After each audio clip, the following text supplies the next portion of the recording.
এটা এক অসাধারণ মানের রান্নার ছুরি। এক কথায় কপে একটি মাদি শুয়োরের শরীর কেটে ফেলা হয়, এতটাই ধারালো যে মনে হয় যেন স্পঞ্জ কাটা হচ্ছে।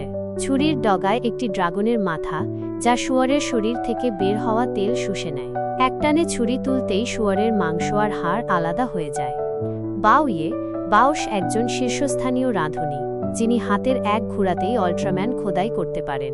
তার ছুরি চালানোর দক্ষতা অসাধারণ। গ্রামের আওয়ের ৮০তম জন্মদিনে তাকে ডাকা হয় রান্না করতে।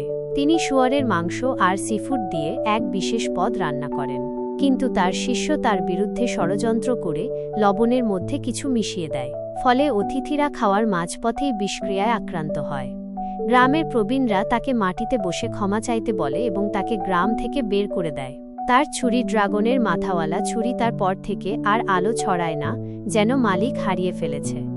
সে শহরে গিয়ে ৪ সমুদ্রের এক পদ ছো ইফিন নামে একটি ক্যান্টোনিজ রেস্টুরেন্টে যায়, কিন্তু সেখানে সে চ্যালেঞ্জ দিয়ে সিচুয়ান স্টাইলের জটিল সিদ্ধ জল সাদা বাঁধাকপি ছুহাইশে অর্ডার করে। স্বাদ নিয়ে সে রেস্টুরেন্ট মালিককে বলে যে খাবারের মান খুবই সাধারণ। এরপর রেস্টুরেন্টের প্রধান রাঁধুনি রেগে গিয়ে তাকে কুকিং চ্যালেঞ্জের আহ্বান জানায়, হারলে চলে যেতে হবে, জিতলে হেড শেফ হবে। তারা প্রতিযোগিতার জন্য বেছে নেয় ৮ অমূল্য হাঁস।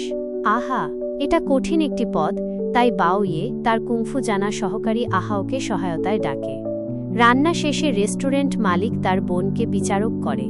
বোন প্রথমে রেস্টুরেন্টের হেড শেফের রান্না করা হাঁসের মাংস খেয়ে প্রশংসা করে, কিন্তু বাওয়ে এর পদ প্রথমে ঠান্ডা মনে হলেও স্পর্শ করতেই গরম প্রমাণিত হয়। হাঁসের চামড়া ফেটে গন্ধ বের হয়। আসলেই এটি ছিল ৫ পূর্বপুরুষের ৮ অমূল্য হাঁস। গোসো আথো একটি বিলুপ্তপ্রায় রান্নার পদ্ধতি। এই রান্নায় ছুরি ব্যবহার করা হয় না। হাঁসের হাড় হাতের জোরে গুঁড়িয়ে ফেলা হয়, যাতে মাংস নরম ও স্বাদে ভরা থাকে। এই পারফরম্যান্সে সবাই মুগ্ধ হয়। বাওয়ে প্রধান রাঁধুনি হিসেবে নির্বাচিত হন এবং আহাওকে তার শিষ্য বানাতে চান, কিন্তু অহংকারী আহাও ছুরি চালানোর দক্ষতা দেখিয়ে তাকে চ্যালেঞ্জ জানায়। সে বেছে নেয় বিষাক্ত ফুফু মাছ হাচো। যদিও এটি জটিল, আহাও সহজেই অসাধারণ এক সাশিমি বানায়। কিন্তু বাওয়ে এরপর এমন কিছু করে যা সবাইকে চমকে দেয়। সে একটি মাছ থেকে পাতলা করে মাছের মাংস কেটে সাশিমি তৈরি করে, অথচ মাছটি এখনও জীবিত। তার গোপন অস্ত্র ছিল আইসড ফিশ কাটার, যা মাছের স্বাদ ও টেক্সচার ঠিক রাখে। আহাও অবশেষে স্বীকার করে বাওয়ে সত্যিই একজন মাস্টার। বাওয়ে তাকে শিষ্য হিসেবে নেন এবং প্রথম ক্লাসে ১ বছর ধরে শুধু ছুরি সানাতে বলেন। এরপর কড়া প্রশিক্ষণ চলে। একদিন বাওয়ে আদা কেটে তার সামনেই দেখান কিভাবে জিনিস একদম চুলের মতো সরু কাটা যায়।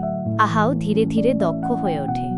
রান্নার জগতে সে নিজের নতুন পরিচয় তৈরি করে, কিন্তু হঠাৎই কিছু দুষ্ট লোক খাবারে পেরেক মিশিয়ে রেস্টুরেন্টের বদনাম করে, আর দোষ পড়ে বাওয়ে উপর। নাম উদ্ধার করতে বাওয়ে শেফ চ্যাম্পিয়নশিপে অংশ নেয়, কিন্তু জানা যায় এসব ষড়যন্ত্র করেছে তারই ভাইপো আহুয়াং গা।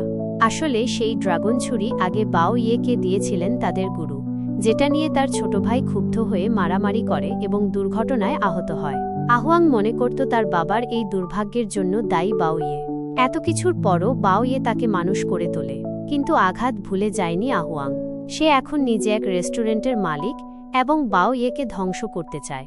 চ্যাম্পিয়নশিপের দিন বাওয়েকে আহত করা হয়, তাই আহাও অংশ নেয়। প্রতিপক্ষ ছিল আগের বিজয়ী লিন দা চুনমিং, তাই জিমা। প্রথম রাউন্ড ছিল ছুরি চালানোর দক্ষতা।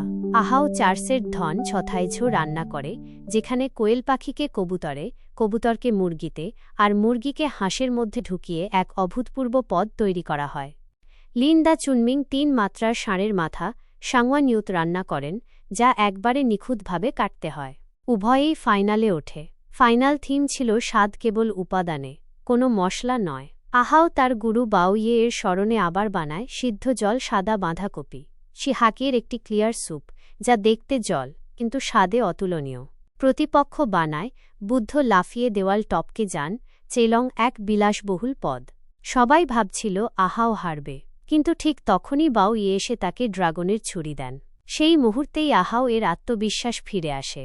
সবাই মুগ্ধ হয় তার তৈরি করা সিদ্ধ জল সাদা বাঁধাকপি দেখে, যা মুখে দিলে গলে যায়।